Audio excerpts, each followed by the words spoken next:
This is the fourth part of our lecture on Bible geography. This is the fourth and final part, and as it says here, our focus will be, first of all, to understand something of the road system, and both internationally and internally, and then just very briefly about the very important concept or issues of water storage. So to begin with, roads in Eretz Israel. And again, this is a pretty simple concept, but we're going to distinguish between international and internal routes. And you have that right here. Very simply, international routes go from country to country, nation to nation, and internal routes go from village to village. But I say here that it's important to remember that much of Israel is very isolated, and that is the internal, the hill country, seldom penetrated. And that's because of these steep hills that guard the land, and internal traffic becomes important. By the same token, you had this constant flow of foreign traffic. So remember, these are these two concepts that we've emphasized, that on the one hand, Israel's a kingdom of priests. On the other hand, she is a holy nation. And this taken from Exodus 19 and verse 6. So we've gone back to this again and again, but it ramifies to the road system. So we'll be quick. First of all, as far as international routes, the big issue is what's called the Way of the Sea, or Via Maris. Again, we've talked about this again and again. This is part of that very important highway that we generally call the Fertile Crescent, that stretches all the way from Egypt to the Mesopotamian Delta. And again, there is some dispute as to exactly how to use the phrase Via Maris. Some have, traditionally it's included the whole highway, but more recently the argument is made that it includes only that portion in Israel. And really that's a function of a verse in Isaiah 9 and verse 1, where, that's not what I want, Isaiah 9, verse 1, of course, this is quoted and cited by Matthew in chapter 4, in Matthew 4, when Jesus goes up and begins his ministry in Galilee. But in offering hope to the land of Galilee, Isaiah says, "The gloom will not be upon her who is distressed, as when at first he lightly esteemed the land of Zebulun and the land of Naphtali." Those are the tribes around the Sea of Galilee. And afterwards, more heavily oppressed her by the way of the sea. So this phrase, the way of the sea, out of Isaiah 9, anticipating the promise in verse 2 that the people who walk in darkness have seen a great light with the coming of Jesus. But the point is that title, the way of the sea, Via Maris, has been used of, we're going to use it of this trunk of the highway that passes through Israel, the international highway. So again, it was used in every period of biblical history. It was fortified, wells were dug and protected all along the way. There were caravan stops all along the way. And as I've said so many times, this was the military objective which caused Eretz Israel to be so coveted by every foreign power. Is this very important international highway, which is most narrow. The choke point on that international highway is right here. So coming up from Egypt, coming south to north, there are these three divisions of the Way of the Sea. First of all, from the border of Egypt north across the southern region of the coastal plain called the Plain of Philistia. Now, here's a map, one of Bill's maps, that again, Egypt, of course, I'm using a broad pen here, you can't read that, but Egypt now to the south, and here comes the road and the the division between the northern part, the Sharon Plain, and the southern part, the Philistine Plain, generally understood to be Aphek. But notice what happens here, which is very close to Jaffa, which is today Tel Aviv, where we'll be spending our first night when we get to Israel. But the point is that here in the Philistine Plain, coming up from Egypt, you have several roads, and there's kind of a network of roads that come up here. All of these highways and so on. Why? because of the Shvela. How many times have we said this? That the Shvela absorbs the water coming out of the hill country, and therefore this southern part of the plain, the Philistine plain, is well drained, and therefore it's quite open, and roads can be put anywhere. Yeah, not anywhere, but there's a network of roads. So again, this is a broad and open. We're talking about that branch from Egypt to across the plain of Philistia. And 3 of the 5 Philistine cities are on the inland arm of this. 2 of them are on the coast and so on. So that's the first section. The second is north of Aphek from the Philistine plain to the Jezreel Valley, which means basically across the plain of Sharon. And again, it's much more narrow here. The 2 arms to the south become one. And that's why the way Aphek becomes important. This is where the 5 Philistine kings muster their troops when they're going up to do battle against Saul on Mount Gilboa. And remember, David is recruited to come along with Achish, king of Gath, and then is turned back at Aphek and so on. Aphek is always a mustering point because the 2 roads through the Philistine, 2 main roads, one on the coast and one inland, become one.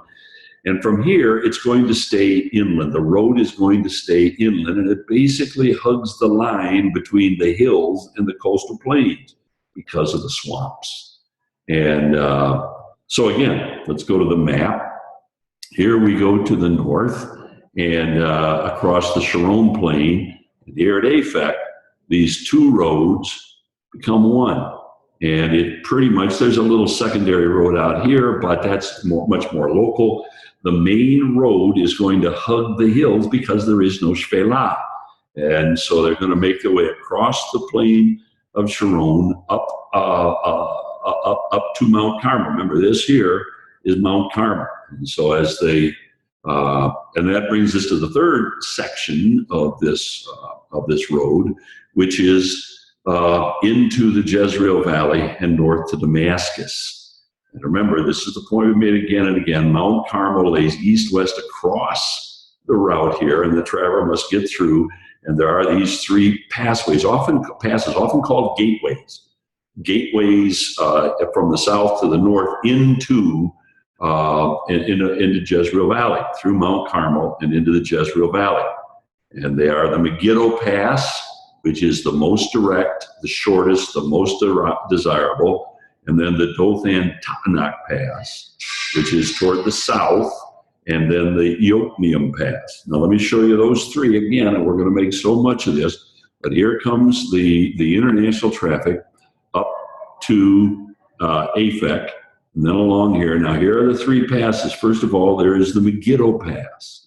That is, as I say, the most direct. As the traffic comes down from the north, it's going to be into this Jezreel Valley. Again, I think you know, but here is this Jezreel Valley, the arrowhead-shaped valley with the shaft, which is the Harod Valley. And so the traffic is going to be funneled into the Jezreel Valley. Could come one of 2 ways, but now it's got to get past this plug, which is Mount Carmel, and it's got to get down to the Via Maris. And the way it can do it, first of all, the Megiddo Pass, and then secondly, on your list there is the Dothan Ibleam Pass. Ibleam's not on the map here, but it makes its way down to Dothan. And then there are 2 routes that it can take, and this is important. Number 1, it can make its way out to the Via Maris, out to the Sharon Plain, and then south. So it is one viable access gateway by which you can get from the coastal plains, this international highway, into the Jezreel Valley, and then north, either through the around the Mount Tabor or via the Harod Valley. But the other branch of the Dothan Ibleam Pass, again, Ibleam up here, but the point is that once it gets down to Dothan, there is a branch, as I have here, that goes off to the west and to the Via Maris. But there is another branch that gets you up into the hill country and thus all the way down the Central Ridge route. So the Dothan Ibleam Pass, this southernmost of the 3 passes, actually it's out of the way for most of the traffic. Well, it's not so much if you're coming up the road, but it's the least used of the three with regard to the international traffic trying to get to the Via Maris, but it is the one that must be used by the internal or local traffic that wants to get up onto the ridge route and then south in the interior. So I go back to it. You have these three passes. First of all, Megiddo. Secondly, Dothan, Ibleam. And then thirdly, Yokneam. And there are three guardian cities that guard these passes.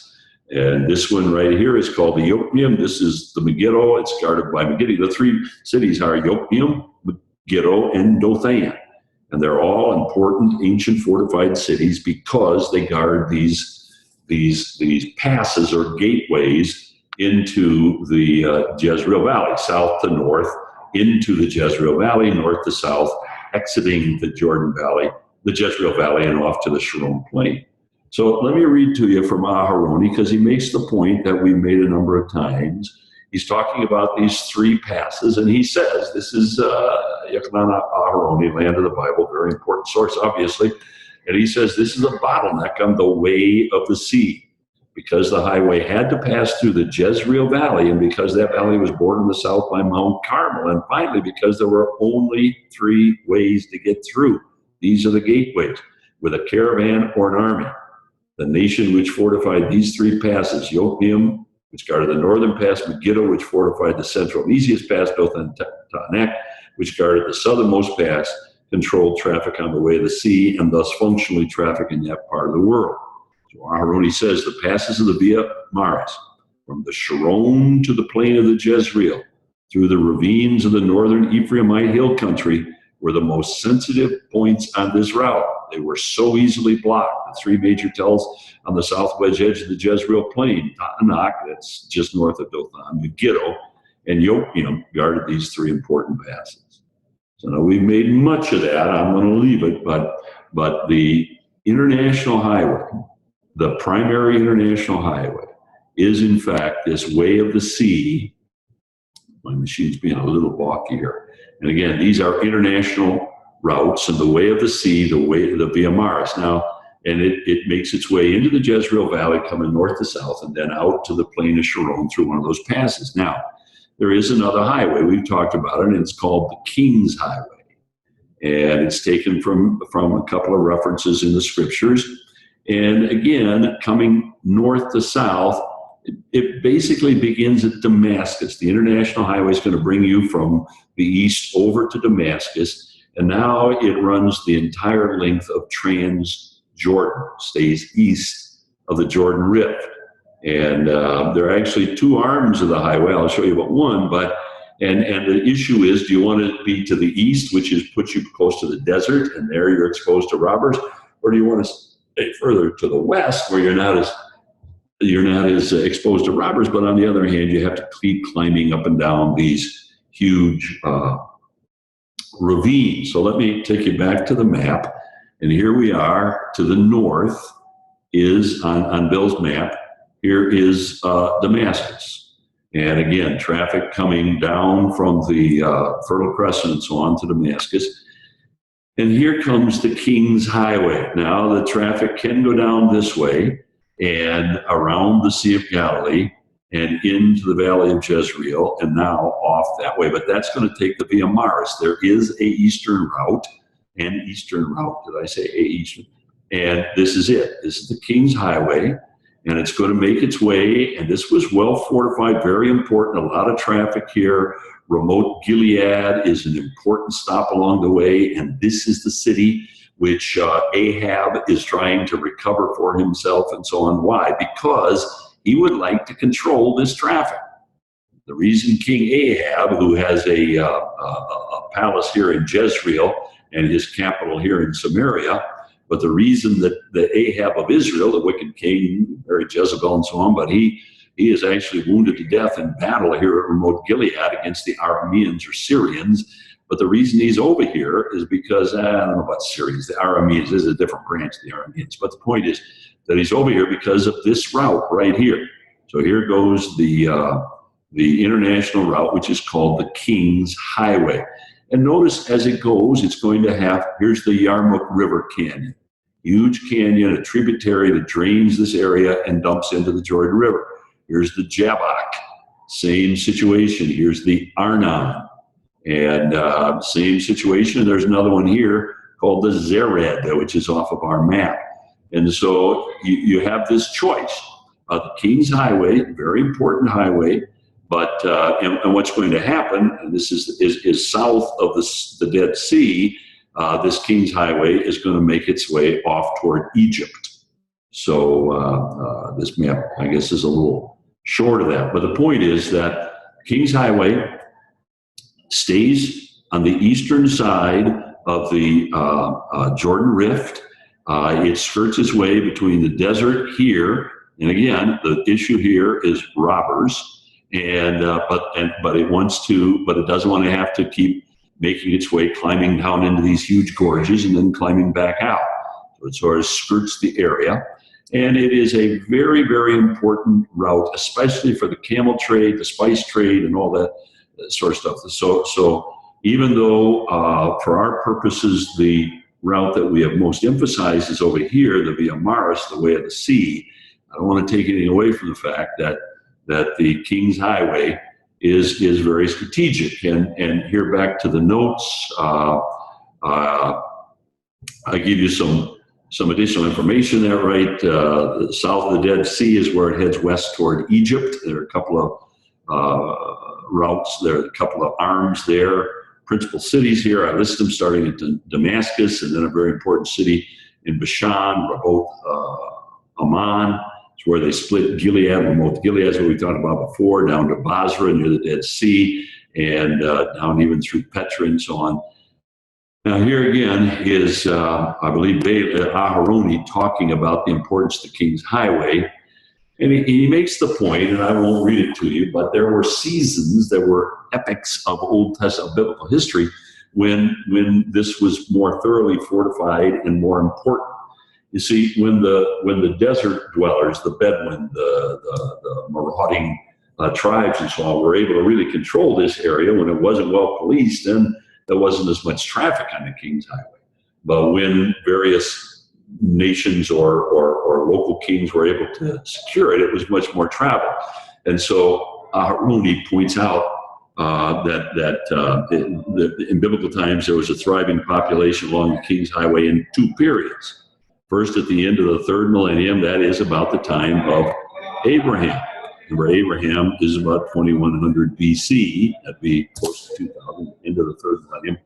And second, with the occupation of the tribes from the 13th. Now I have here sick because the 13th century is assuming the late date of the Exodus, the conquest, or the emergence of Israel and so on.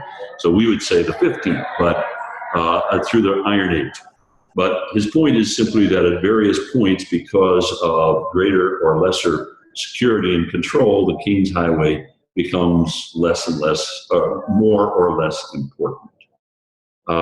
He also says here, and I mentioned this before, that there was stiff competition between Israel, and that's the northern kingdom, and specifically in the Bible, the king Ahab, Omri and Ahab, and Aram Damascus, that is, these Aramean people over controlled the King's Highway, and every opportunity the Arameans tried to gain control of this region.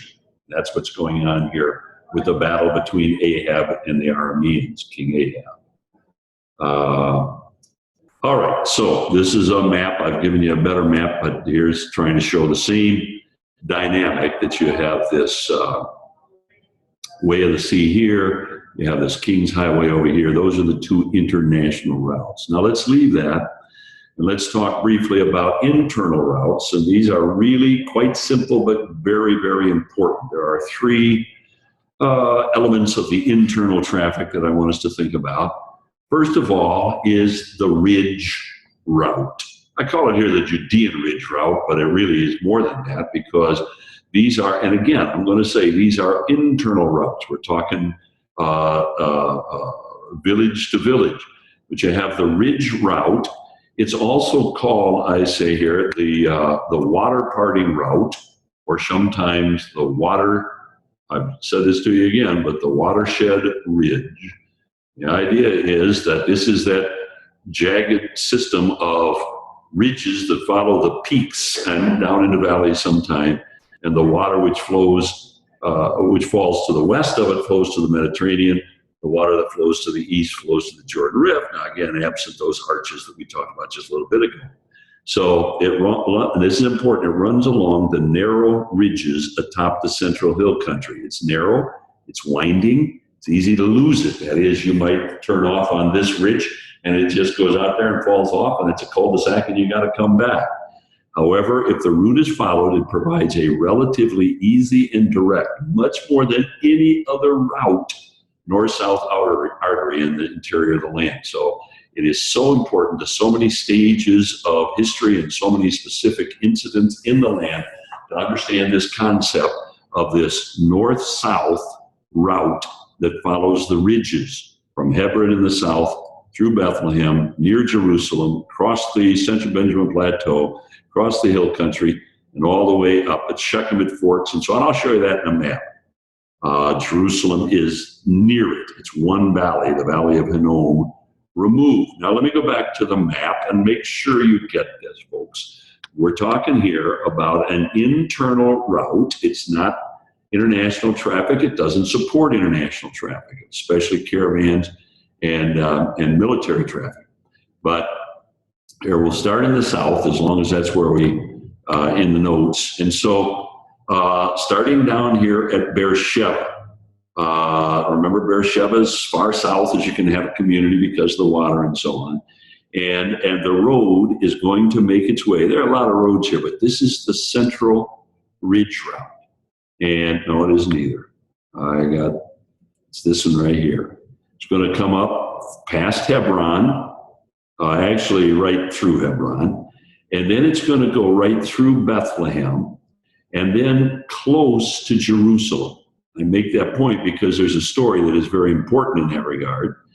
And then the route is going to go right through Ramah and Gibeah and right through Gibeah, near Gibeon, up past Bethel, all the way up to where it's just, the Shiloh is just off this road, Shiloh where the tabernacle sat for those 3 years. And then it's going to make its way up through Old Testament Ephraim, New Testament Samaria, and pass through the very, very important city of Shechem, between the two mountains, Ebal and Gerizim, and then up through Tirzah. And here it's going to split. And one arm is going to go off toward Beit Shan, right in the Harod Valley, and the other is going toward Dothan and into the Jezreel Valley. And this is what we talked about with regard to the third of these three passes making their way through the Mount Carmel. Here we are again, Mount Carmel. You got Megiddo, you got Yokneam, but for our purposes now, the internal traffic is going to, so I'll do it the other direction now. Basically, Galilee is open. Lower Galilee roads are quite easy and so on. There is a major route that we'll talk about in just a moment, but my point is that the north-south traffic in the hill country of Manasseh, Ephraim, Samaria in the New Testament, Judah in the Old Testament, it's got to follow this ridge route. And it's unspeakably important. This is sometimes called the way of the patriarchs because we can trace it in the book of Genesis. This is the route taken by Abraham and by Isaac and so by Jacob, especially when they travel through the land. It's sometimes called the watershed ridge for reasons we've talked about before. This is the reason I've said to you before that although Israel was already in the land down here, way a little further south in Kadesh Barnea, before Moses died, he brought them way south and then brought them up here and camped here. And the reason is because during those 38 years when the Israelites were burying the dead, the generation that had refused to go in, the Canaanites, in the land, were forming these huge coalitions. And Moses understood, Joshua understood that it was strategically important to break up the communication from the coalitions in the south and those in the north. And so the first thing he does is conquer Jericho and Ai, and thus it impedes the traffic in this north-south highway. It's just impossible to overstate the timeless importance of this ridge route, and it is thus important because of the shape of the land, because of the way the land is is formed in the fact that traffic has to be, it's closed. You can't put a road in very many places. And so there's a series of ridges that you cross one to the other, and it takes you north to south, south to north, and it's about the only way to travel. All right, so that's the ridge route that we've talked about. Now, there is another route, and it's quite simple. Here I'm calling it the Jordan River route, but I will call it again and again the Rift route, because this right here is the Jordan Rift.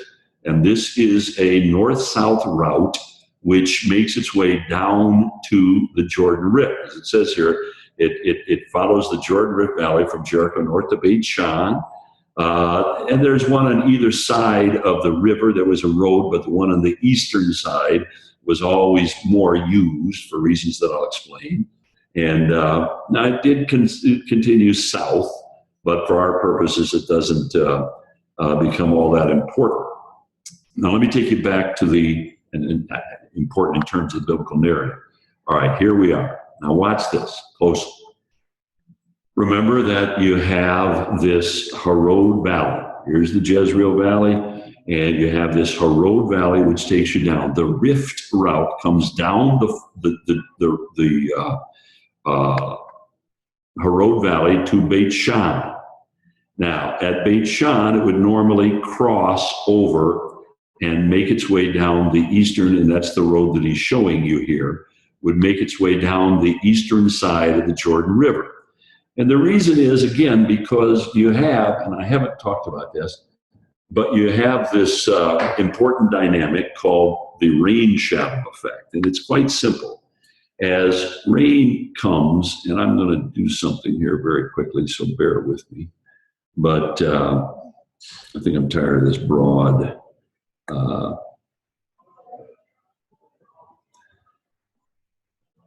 pin. So as the point is that as rain comes off the Mediterranean, you have this hill country. And as you know, as rain is forced, as the moist clouds and so on are pushed up, the pressure increases and they dump their rain.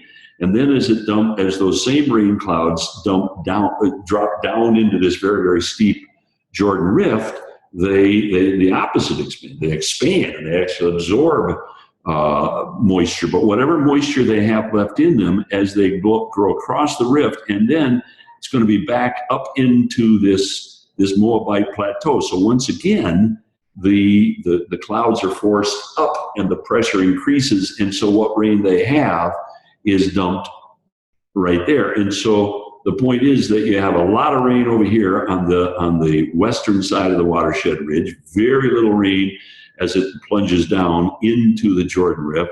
But then there's a belt of some rain that happens just as it's forced, the air is forced back up onto the Moabite plateau. So the best water and the best settlements, such as there are, the Jordan Rift was never thickly settled because it's not much rain and anywhere, and because it's hard to defend and so on.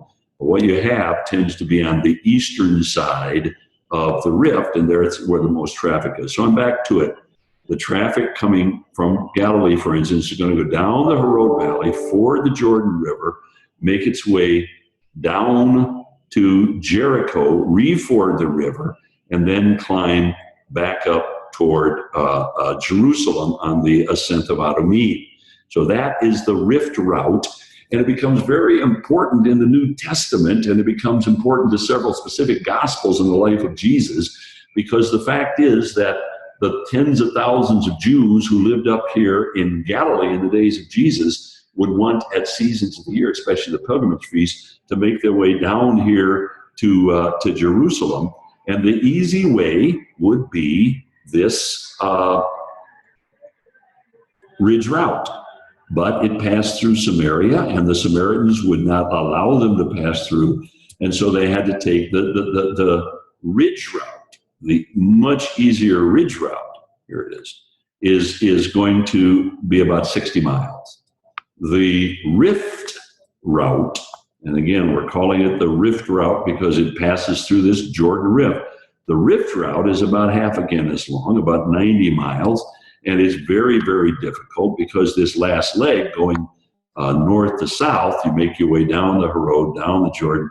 Now you ford the river, and you're 900. It has 800 here, but I always read when it's 900 feet below sea level at Jericho. You're even lower than that at the Jordan River, and you're climbing up to Jerusalem. And you got to go over the Mount of Olives, which is 2,700 feet. It's only about 15 miles, so you're climbing really steep. It's a terribly demanding climb.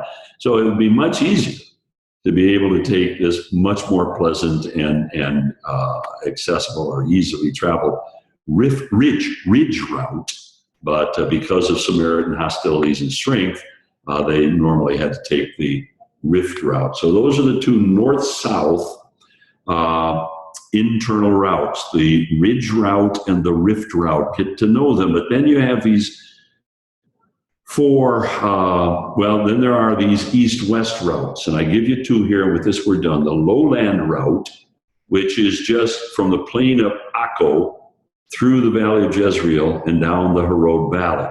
And that's quite simple. You can see it here, especially if you're coming down from Europe on this highway, and you go through the Kishon Pass and into the Jezreel Valley again, and then across the valley down the Harod to Beit Shan. And here you can go north or south, but that was an important east-west route that was quite obvious. The other area that we want to talk about is the Shphelah, and the fact that there were four internal latitudinal, means east to west routes, which provided access from the coastal plain and specifically coastal highway, specifically the Philistine plain, to the central hill country, and thus down to the Jordan Rift. Now, I give you those four, and I don't know if this is going to be much help. So I'm going to go back. Are you getting seasick here? But here are the four. There is the most important, the Ajalon route. There is, secondly, the Sorek system route, which goes most directly to Jerusalem, but is the most difficult to travel, very, very rugged. Then there is the Elah Valley route, which is very important, quite accessible. It takes you up south of Jerusalem to Bethlehem. And then the Lachish route, which is the least important, but the most heavily fortified, for reasons we'll talk about later on, that takes you basically up to Hebron. Now, let me take you to the map and explain these, and we will spend a lot of time on these in the land, but this is your first pass at it. I'm going to spend some time. This is a good map to consider these. Again, we're in the south. Here's the Dead Sea. Here's the Philistine plain. And let's talk about, remember we've talked about the fact that if you are going to invade Jerusalem, you cannot bring your army down the hill country, the ridge route. You can't take your army down the rift route either. This is almost entirely undefensible, and you would be exposed to so much difficulty by defending armies, and then you would have to haul them up the backside of the Mount of Olives. So you're not going to do that. So the only way to attack Jerusalem, and this becomes important in the days of Assyria and Babylon especially, because, well, Persia as well, but really primarily these, because those Assyria tries and fails and Babylon tries and succeeds to conquer Jerusalem. But they have to, here's the dynamic. Their armies are going to have to come down the Via Maris, and then they're going to have to attack from the west through the Shphelah. This is why the Shphelah is such an important buffer for Jerusalem. You build guardian cities in the Shphelah to guard Jerusalem. And there are, and this is the way I like to explain it, and we'll see some of this when we're there. If you are an army out here in the Philistine plain and you want to attack Jerusalem, you have to find a ridge system. It's not a single ridge, but a ridge system that gets you up there. And there are only four. To get from the coastal plain on the west up into the hill country down here in the Shphelah area, there are four. And generally there's a valley that cuts deep into the Shphelah, and the ridge meets that valley. So I call them valley ridge systems. So you've got a valley cutting in, and it encounters a ridge system, which in fact will get you up into the hill country. And here are the four, and I listed them for you. The northernmost and the most important is the Ajalon. It's quite broad, and it takes you up through Beit Horon, upper and lower Beit Horon, and it brings you out on what is called the CBP here, which is the central, get used to this, Benjamin Plateau. Now, this is just a strange geological topographical feature where in the very hilly, rugged hill country of Benjamin, just north of Jerusalem, remember, there is this flat spot. And if you can gain control of this flat spot, you are certain to be able, almost to be able to conquer Jerusalem. Jerusalem as a city is bordered on the south and the west and the east, southwest and east. It has deep valleys, very hard to attack. On the north, it's very much exposed.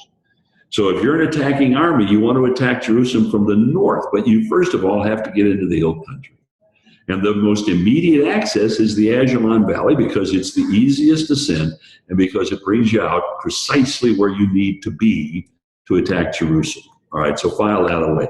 The second system is the Sorek system. Oh, and by the way, I got to back up. In each case, there is a guardian city, especially in the days of David and Solomon. They guarded, even Saul, they fortified. Once Jerusalem was made the capital, they fortified, that would be David, of course, the Shephelah and these, what I'm calling Valley Ridge systems that get you up into the, the city that fortified the Ajalon Valley was Gezer. Then you have, in this map, which is after all a NASA photograph, although it's been colored in to help us and so on. Secondly, you have the Sorek system, and the Sorek system is guarded by. He doesn't have it here on the map, but it's guarded by Beit Shemesh right here. Now, the Sorek system comes like this and makes its way up directly to Jerusalem. So it might seem like the most direct descent, but it's not the one that's going to be used by, especially, it might be used by traders and travelers and so on, but armies are not going to travel this way because, number one, it really is a very difficult ascent, very, very difficult. And to climb it with a cart or something, okay, but if you're going to move army equipment, you're not going to do it. But it is important and it is guarded, as I say, by the city of Beit Shemesh. Then the third valley ridge system is Elah. And Elah is guarded by a city called Azekah. It's not on here. But the Elah Valley, again, you have this, Gath is right at the foot of it, right at the mouth, I should say. And the valley cuts in, and then a ridge system picks up that takes you up basically to Bethlehem. So the Elah Valley, very important, guarded by Azekah, but it takes you up to Bethlehem. And then the least important is the Lachish system. And the Lachish system, again, takes you up basically, and there actually is another city, Beit Gubrin, which has sort of a twin route. And so these two routes will bring you up to Hebron. So very quickly, I'm going to leave it alone, but I want to make sure you understand, and we will return to this, that on the one hand, you have the Ajalon Valley, or the Ajalon Valley, which takes you up to the central Benjamin Plateau. It is guarded by Gezer, but it is the easiest ascent. Secondly, you have the Sorek Valley Ridge system. That takes you up to Jerusalem, but it is the most difficult. It's not unimportant, but it's the most difficult, and it's guarded by the city of Beit Shemesh. We're going to visit these, three of the four. And then third, to the south of that, is the Elah Valley Ridge system. That takes you up to Bethlehem. And by the way, that is best remembered for the place where David did battle with Goliath. And he would have known this route and this territory very well. And he has come down to provide victuals for his brothers and so on. But that is provided, and we will sit here and look down on that by Azekah. That is guarded by Azekah. Again, each one of these valley ridge systems, which is the means by which you gain access. And in times of war, you gain access with your military, your army. But normally, if it's caravans or trade, it's important to guard these ascents. And the southernmost is Lachish, and that takes you up to Hebron, about 50 miles south of Jerusalem. And again, that is guarded by Lachish. Now, there's a dynamic here that we're going to celebrate and we're going to talk about. It's hugely important. It becomes important to the time when the Assyrians under Sennacherib and the Babylonians under Nebuchadnezzar are seeking to conquer Jerusalem. But again, you have these four systems, and each one of them is guarded by a guardian city, a fortified city. And curiously enough, the least important is Lachish. But the guardian city there is the strongest. As a matter of fact, we're told that the city that was most heavily guarded outside of Jerusalem itself, greatest fortifications, greatest defensive elements and so on, was Lachish. Now, why would that be? Well, here's the point. The invading armies are going to come across the Fertile Crescent and down the coastal plain. As they come, they're going to encounter Ajalon, and they're going to have to conquer Gezer. Then they're going to come down to Sorek, and they're going to have to conquer Beit Shemesh. And then down to the Elah Valley, and they're going to have to conquer Azekah. And then to Lachish, they're going to have to conquer Lachish. And you might think, well, wait a minute, why don't they just come as far as Ajalon, conquer that? That's the ascent they want to take anyway. It's going to get them where they want to go. So once they got Ajalon, no, you can't do that. Because now you're leaving fortified cities and huge armies behind you. And if you set off with your armies up here toward Jerusalem, these armies are going to come and get you in a pincer movement. These are very, very difficult. You have to secure these roads and so on. So it's absolutely imperative. If you're going to conquer Jerusalem, you have to conquer each one of these fortified cities, Gezer, Beit Shemesh, Azekah, and finally Lachish. And the strategy seems to have been that the reason Lachish was specially fortified was because the hope is that the invading armies are spent, having already had to conquer these other three, Gezer, Beit Shemesh, and Azekah, by the time they get to Lachish. And there are other fortified cities. These are the main cities, but there are other fortified cities, and every one of them is going to have to be conquered. So the idea is the enemy is always going to come from the north, virtually always, and the hope is that they will have spent themselves by the time they get to Lachish, and they can be defeated here at Lachish. So just know that. We're going to sit at these and see how these play in. But the internal roads, let's do it one more time. There is, first of all, this all-important ridge route, which going to make it a little bigger here, comes down to Dothan, down to Tirzah, or it can come from Beit Shan, and then makes its way internally all the way down to past Jerusalem, down to Bethlehem, and then down to Hebron, and then down to Beersheba. It's an internal route, the north-south way of the patriarchs, watershed route, water parting route, hugely important because it's the only way to travel north and south. Secondly, there is this rift route, or Jordan River route, that makes its way down through the rift, reforge the river, and from thence up to Jerusalem. That's the rift route. And then there are these two latitudinal routes, one that comes down, didn't mean to do that, go back, one that comes down from the Kishon Pass, across the Jezreel Valley, the Harod Valley, and the Beit Shan, west to east, and then these four routes which give access through the Shephelah up into the hill country of Judea, and specifically to Jerusalem, and they are Ajalon, Sorek, Elah, Lachish, and each one with a guardian city, primarily Gezer, Beit Shemesh, Azekah, and Lachish itself.